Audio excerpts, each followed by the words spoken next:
Mga kababayan, isa na naman pong teacher ang viral ngayon dahil nagpakita po ng isang ugali or behavior na napaka-unbecoming bilang isang guro.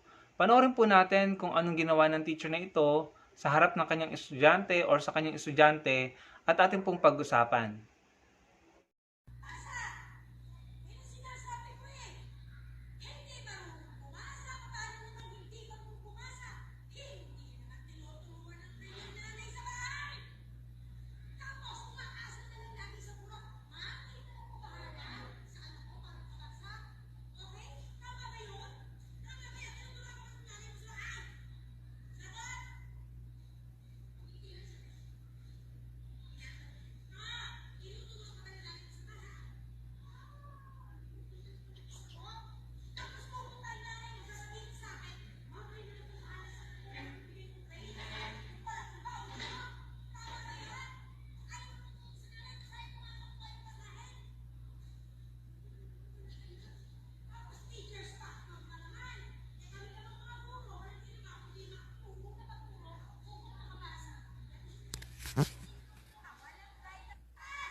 Ito po yung masasabi ko dyan mga kababayan.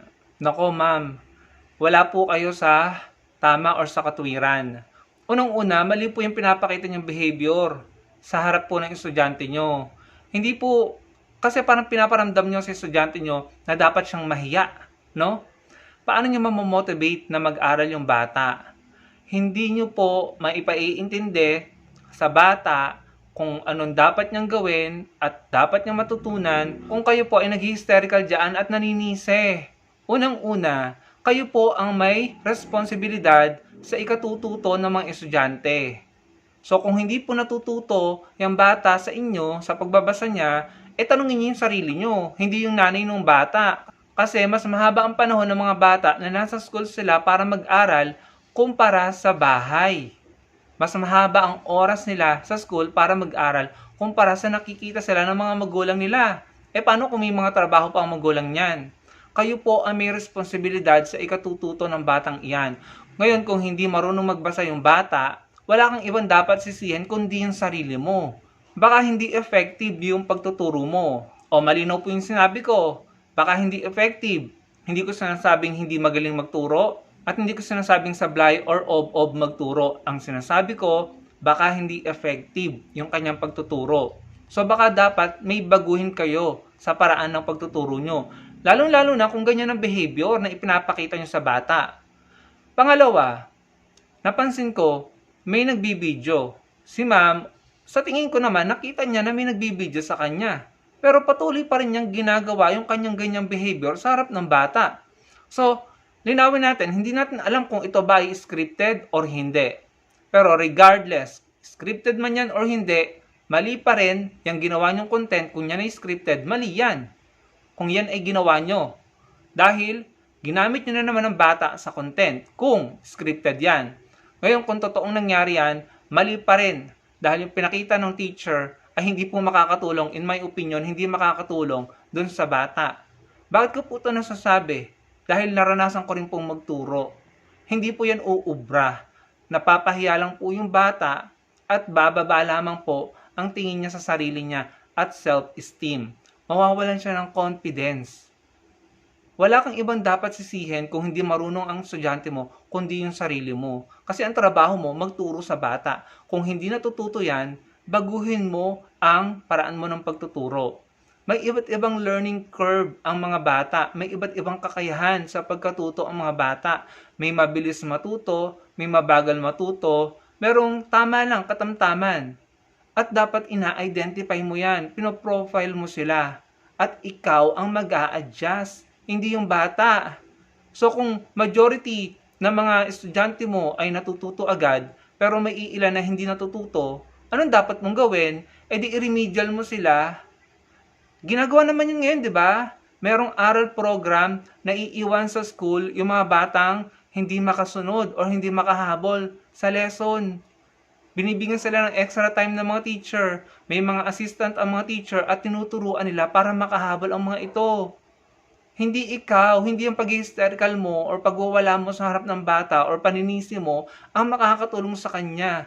At lalong-lalong hindi yung magulang at yung bata ang mag-a-adjust sa'yo. Kasi unang-una, ikaw ang inatasan ng gobyerno ng responsibilidad para maturuan ang mga bata na nag-aaral sa public school.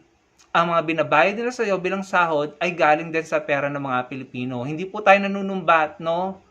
Gusto lang nating ipaalam kay ma'am na hindi effective yung ginawa niya at napaka-unbecoming na behavior yan sa harap ng teacher. At lalong-lalong unbecoming yan dahil sa tingin ko, obviously, kitang-kita niya na may nagbibideo sa kanya. So kung yan man ay scripted or hindi, tapos in-upload nila sa social media, lalong mali dahil pinahiyan lalo nila yung bata sa mas maraming taong nakapanood ng bidyong iyon. Kahit pa sabihin yung nakatalikod yung bata, mararecognize niya yung sarili niya. Imagine niyo kung anong mararamdaman niya kapag nakita niya yung video niya na alam niya sa sarili niya na siya yun. Pwede na maka-apekto sa kanyang mental health, sa kanyang kumpiyansa sa sarili, sa kanyang self-esteem. Ewan ko ba, ang dami na rin teacher na gumagamit ng kanilang mga estudyante at lagi na lang gumagawa ng content sa loob ng classroom at school. Dapat yan ipagbawal eh. Kung gusto nyo na maggawa na lang ng content at sa tingin nyo mas malaki ang kita nyo doon, edi mag-focus na lang kayo sa paggawa ng content, maging content creator na lang kayo, hindi yung idinadrag nyo yung profession nyo sa social media na hindi nyo nakikita minsan, nagiging reason na ito kung bakit bumababa na ang respeto at tingin ng publiko sa inyo.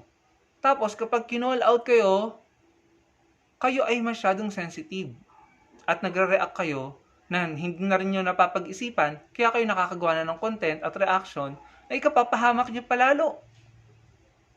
So sana po yung mga teacher natin ay ma-realize nyo naman na kayo po ay may mabigat na responsibilidad at hindi po basta-basta ang responsibilidad nyo. Kaya dapat pong maging maingat at as much as possible, mula sa umpisa hanggang sa matapos, dapat tama ang ginagawa nyo. Kasi mataas ang tingin sa inyo ng mga tao.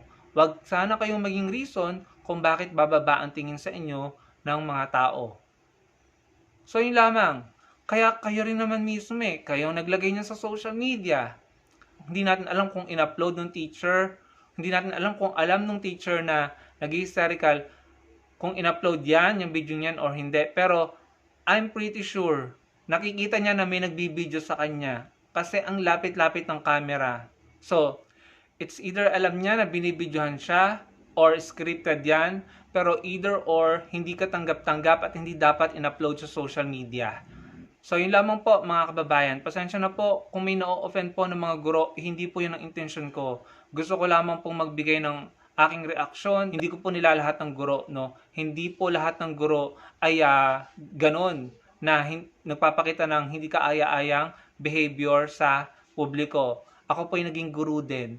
Hindi po lahat ng guro ay negative ang imahe. Kung kadalasan, karamihan sa mga guro, sila pa rin yung nagpapatibay at nagpapatatag ng maayos at respetadong imahe ng mga guro sa publiko. Pero may iilan na nagpapakita ng maling behavior at parang tila nagpapasikat pa sa social media. Kaya pati yung matitinong guro ay nadadamay po, no? Pero pasensya na po kung may na-offend ako, hindi po yun ang intention ko. Ako po yung nagbibigay lamang ng reaksyon sa content na ito. So yun lamang mga kababayan. Salamat po sa panonood.